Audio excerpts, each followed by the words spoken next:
AP liquor కేసులో అనూహ్య పరిణామాలు చోటు చేసుకుంటున్నాయి. ఈ కేసులో రోజుకో సంచలన విషయం నమోదవుతోంది. ఇటీవల వైసీపీ నేతలు వరుసగా అరెస్టులు అవుతున్నారు.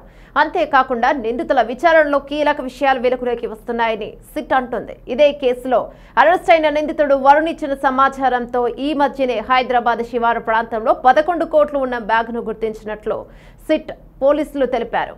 ఇక ఈ డబ్బు ప్రధాన నిందితుడు కేసిరెడ్డిని అని టీడీపీ నేతలు ఆరోపించారు. అటు కేసిరెడ్డి సైతం ఘాటుగానే స్పందించారు. ఆ డబ్బులు తనవి కావని చెప్పారు. దీంతో ఆ డబ్బులను సిట్ అధికారులు సీజ్ చేసేందుకు సిద్ధమయ్యారు. నేపథ్యంలో తాజాగా కీలక పరిణామం చోటు చేసుకుంది.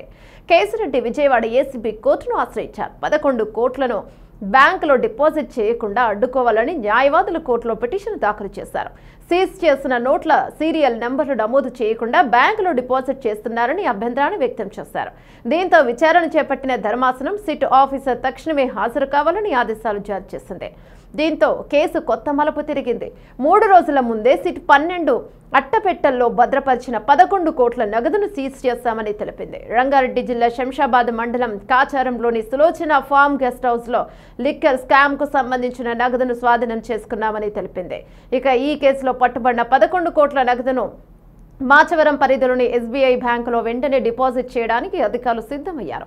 ఈ మేరకు నగదును పట్టమట ఎస్బీఐ బ్రాంచ్ లో లెక్కించిన బ్యాంక్ సిబ్బంది నంబరింగ్ ప్రకారం వీడియో తీసి ఆ వీడియోను కోర్టుకు అందజేయాల్సి ఉంది. అయితే ఇంతలోనే రాజ్ పిటిషన్ తో అనూహ్య పరిణామం చోటు చేసుకుంది.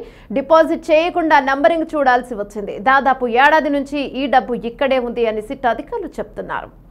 అయితే ఇప్పుడు డబ్బు సీరియల్ నంబర్స్ చెక్ చేస్తే ఏం జరుగుతుందో అనే ఉత్కంఠ అందరిలో నెలకొంది. ఎందుకంటే 2024 మే తర్వాత సీరియల్ ఖజానాకు ఆ డబ్బులో వస్తే అది సిట్ అధికారులకు ఇబ్బంది అవుతుంది. ఏడాది నుంచి దాస్తే కొత్తగా వచ్చిన నంబర్స్ తో దొరికిపోతారు. అది రాజ్ కసిరెడ్డిది కాదని తేలిపోతుంది. వాస్తవానికి అది తన డబ్బు కాదని రాజ్ చెబుతూనే వస్తున్నారు. ఇప్పుడు ఆ డబ్బును సీరియల్ నంబర్స్ తో అసలు గుట్టు బయటపడుతోంది. దీనితో సిట్లో ప్రకంపనలు మొదలయ్యాయనే చర్చ సాగుతుంది. మరి సీరియల్ నంబర్స్ తో ఎన్ని జరుగుతాయో చూడాలి.